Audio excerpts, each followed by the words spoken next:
Assalamualaikum warahmatullahi wabarakatuh, Kang Bro. Sekarang MotoGP Aragon sudah di depan mata, Cak. Banyak sekali yang meminta ke IWB untuk melakukan sedikit analisa, prediksi, dan juga ya kita review lah, bukan review apa ya. Pokoknya menganalisa tentang Aragon ini, sirkuit Aragon. Siapa yang akan berpotensi menang di sana dan bagaimana kans Marc Marquez dan juga kans dari Fabio Quartararo. Kita akan mencoba menggali pelan-pelan, Cak. Jadi pertama gini, Kang Mas, Aragon ini adalah salah satu sirkuit yang memang kita katakan cukup tricky karena sirkuit ini memiliki panjang sekitar 5 km atau tepatnya sekitar 5.077 meter kalau nggak salah ya. Jadi itu adalah sirkuit yang sangat tricky, sirkuit yang teknikal karena sirkuit ini tidak rata, Cak. Jadi nggak benar-benar rata gitu ya, permukaannya nggak kayak sirkuit Sentul yang rata, tapi di sana di Aragon dia memiliki kontur yang naik turun, jadi up and downhill, dan juga kombinasi tikungan yang cukup tricky. IWB katakan demikian cukup tricky karena kenapa? Memang kalau kita lihat di sini kombinasi fast corner, high speed karena straight-nya lumayan panjang. Kalau secara potensi, Marc Marquez tidak bisa kita remehkan, Cak. Kondisi Marc mungkin belum benar-benar 100% dan ini akan memberikan keuntungan buat Marc jika membalap di Aragon. Kemarin di Sachsenring, Marc Marquez bisa juara karena ada total 13 tikungan. Belokan ke kanannya ada 10 dan sisanya ke kiri. Ini untuk Sachsenring. Makanya kemarin kalau kita lihat dengan kombinasi 10-3 ini ternyata Marquez juara di sana. Dan untuk Aragon ini juga sangat mirip, Cak. Artinya begini, untuk kombinasi tikungannya lebih banyak ke kiri, di mana untuk total 17 tikungan, 10 tikungan ke kiri dan 7 tikungan ke kanan. Jadi ini akan memberikan potensi kepada Marc untuk unjuk gigi. Kita akan coba gali buat sampean semuanya seperti apa Aragon dan kenapa IWB katakan bahwa semua berpotensi menang. Jadi kalau kita melihat secara jeli, di sini kita akan melihat bahwa memang potensi semua pabrikan menang. Kita akan mencoba membuka lembaran lama. Sebenarnya seperti apa dan kenapa dan siapa yang akan menang, kita akan lihat dulu sejarah dari Aragon.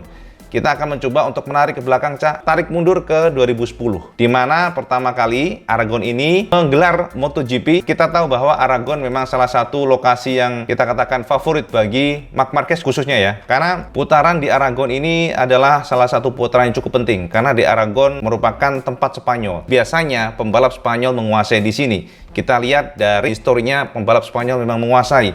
Kecuali mungkin tahun kemarin ya, kemarin digelar 2 balapan, Cak, bener nggak Aragon? Sama ingatkan, Aragon kemarin dimenangkan oleh Alex Rins yang pertama dari Suzuki, dan kemudian yang race kedua dimenangkan Franco Morbidelli dari Yamaha. Alex Rins dan juga Franco Morbidelli. Jadi kalau kita melihat memang hanya Franco yang bukan Spanyol yang menang di sana untuk yang era 1000 cc. Tapi tenang, kita akan mencoba menggali apakah betul demikian, kita akan gali pelan-pelan.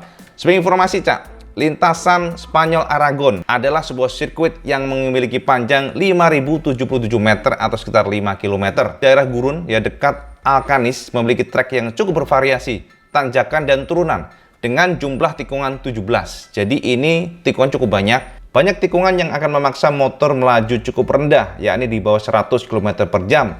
Dan menurut informasi atau data yang diberikan oleh Brembo, Aragon termasuk sirkuit yang lumayan brutal untuk perangkat rem karena 31% race akan dihabiskan untuk melakukan braking atau pengeriman. Ada 3 kunci utama yang cukup krusial di sirkuit ini, dimulai dari T1 atau setelah start lurus, di mana pembalap bisa menggeber motornya hingga 290 km per jam. Dari sini pembalap akan langsung braking, hard braking atau braking keras, karena pada saat itu setelah T1 pembalap dipaksa untuk rebah langsung ke kiri. Dan kecepatan yang dikembangkan pada saat masuk tikungan diperkirakan berada di kisaran 87 km per jam. Jadi ini cukup rendah menurut IWB. Oleh karena itulah pembalap benar-benar harus memiliki kestabilan motor dan juga memiliki sasis yang baik. Untuk deselerasi maksimum yang akan dirasakan oleh pembalap pada saat braking dari 290 km per jam sampai downshift hingga 87 km per jam, maka akan dirasakan deselerasi maksimum 1,5 G. Ini gaya gravitasi, jadi ini adalah G-force yang dirasakan oleh mereka. Kemudian setelah melewati tikungan yang spektakuler, campuran slow dan fast corner, maka di sini yang paling sangat sulit dan juga sangat tricky adalah pada tikungan 8 dan 9. Sama misalnya di sini disebut sebagai tikungan pembuka botol, kecil karena perbedaan ketinggian antara titik masuk dan titik keluar tikungan. Jadi kalau kita lihat dan sama lihat di sini, di tikungan 8-9 ini permukaannya tidak rata, Cak. Jadi ini yang juga sangat tricky. Kemudian pembalap harus braking kembali di kecepatan 267 km per jam menjadi hanya 91 km per jam pada tikungan 12 atau T12. Ini juga sangat menguras motor ya, karena kalau kita lihat di sini memang motor harus benar-benar stabil, memiliki kestabilan dari handling sasis dan sebagainya. sehingga pembalap bisa melakukan braking dengan sangat baik. Dan poin kunci lainnya tidak kalah penting adalah T16 atau last corner. Di sini dibutuhkan kestabilan sasis lagi karena settingan suspensi juga sangat dibutuhkan yang pas ya, serta pemilihan ban yang tepat, sebab sebelum masuk tikungan 16 atau last corner, pembalap menggeber motor gas mentok dengan lintasan lurus panjang 968 meter. Jadi hampir 1 kilo, dan di sini rider membutuhkan jarak pengereman hingga 282 meter dari top speed yang diperkirakan akan tembus di kisaran 339 km hingga 340 km per jam menjadi hanya 138 km per jam pada saat masuk tikungan last corner. Jadi memang kalau kita lihat ini benar-benar menguras ban dan juga menguras namanya braking, makanya Brembo mengatakan bahwa secara porsi 31% race akan dihabiskan untuk melakukan braking. Nah, sekarang kita akan mencoba untuk menggali, Cak, siapa para pemenangnya dan potensi para pembalap bagaimana. Oke, kita akan mencoba untuk melihat balapan tahun kemarin. Tahun kemarin, Kang Mas, kalau saya perhatikan, memang Fabio Quartararo dan juga Vinales sempat menyodok di depan.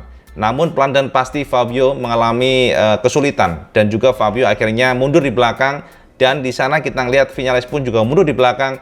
Sementara yang paling justru luar biasa adalah Suzuki di sana. Jadi Suzuki tahun kemarin luar biasa pada saat race pertama. Alex Rins juara, kemudian disusul oleh Alex Marquez dan juga Joan Mir. Penegas bahwa memang inline 4 motor yang mungkin sepertinya akan diuntungkan dengan karakter fast dan slow corner, motor yang memiliki akselerasi jempolan, maka akan tangguh di sini. Dan kita lihat bahwa untuk di tahun 2021 ini Yamaha M1 lewat Fabio luar biasa pada saat out of the corner. Ini menjadi strength point daripada Yamaha. Nah, kemudian kalau kita lihat dari rekornya, Aragon ini, Cak, kalau kita lihat memang pernah dikuasai oleh Ducati, tapi hanya sekali lewat Casey Stoner di tahun 2010.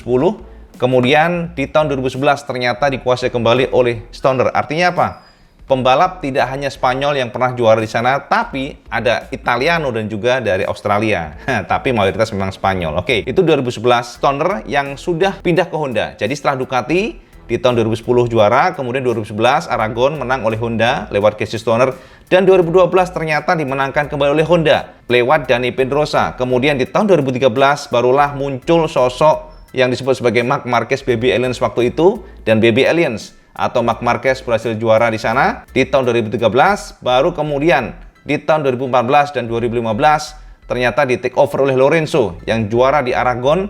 Baru kemudian kembali dimenangkan oleh Marc Marquez di tahun 2016, itu berurutan sampai tahun 2019 sebelum Marquez akhirnya cedera. Jadi setelah 2016 tidak ada sama sekali pun pembalap selain Marquez yang juara, kecuali tahun kemarin 2020 di mana juaranya adalah dari Suzuki Alex Rins dan juga Yamaha lewat Franco Morbidelli. Jadi artinya apa, Kang Mas? Potensi sekali lagi semua brand manufacturer potensi menang. Namun kalau kita lihat dari sisi pabrikannya memang kita harus akui, Cak, pemenang di sini mayoritas adalah dari Honda. Jadi Honda menang di Aragon dari 2011, 2012, 2013 sampai dengan 2013 dan juga 2016, 2017 dan juga semua data yang bisa sampai intip di sini ya. Jadi ini adalah salah satu penentu atau penegas bahwa MotoGP Aragon memang selama ini dikuasai oleh Honda, kecuali tahun 2014 dan 2015.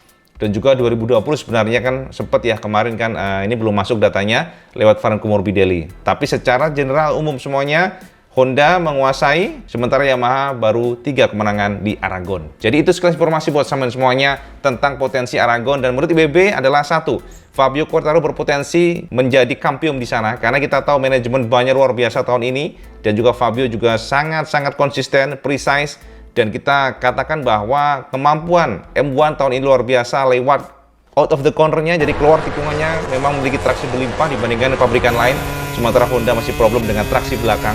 Lalu kalau kita lihat juga dari sisi Suzuki, walaupun sedikit kedodoran di tahun ini, tapi tidak bisa tutup mata, Cak, tentang Suzuki.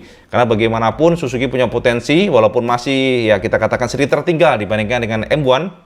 Tapi tahun ini kita berharap tetap ada namanya sodokan tajam dari pasukan Suzuki, baik Alex Rins ataupun Joan Mir. Dan kalau sampai berharap Vinales bisa langsung nyodok di depan top 5, boleh-boleh saja, tapi kalau kita lihat dari sejarah masa lalu, di mana Alex Espargaro dengan Aprilianya tahun kemarin hanya menempati posisi 13, sepertinya akan cukup sulit bagi Viñales untuk bisa masuk top 5. Tapi kita akan lihat saja, dan kita berharap ada keseruan di sana. Oke? Jadi itu sekilas informasi buat teman semuanya tentang Aragon Circuit. Dan kita lihat lagi nanti apakah memang akan ada pergerakan yang membuat kita berubah untuk opininya. Karena kita akan lihat dulu free practice yang akan dilakukan di hari Jumat ini. Dan kita akan mencoba untuk menggali setelah itu. Oke, Cak, informasi dari WB tentang Aragon dan potensi para pabrikan kita akan lihat nanti, dan persiapan dari Viñales yang luar biasa karena Viñales sudah menjahit Wirpak dan sebagainya, Cak. Sama bisa lihat di gambar-gambarnya di Instagramnya.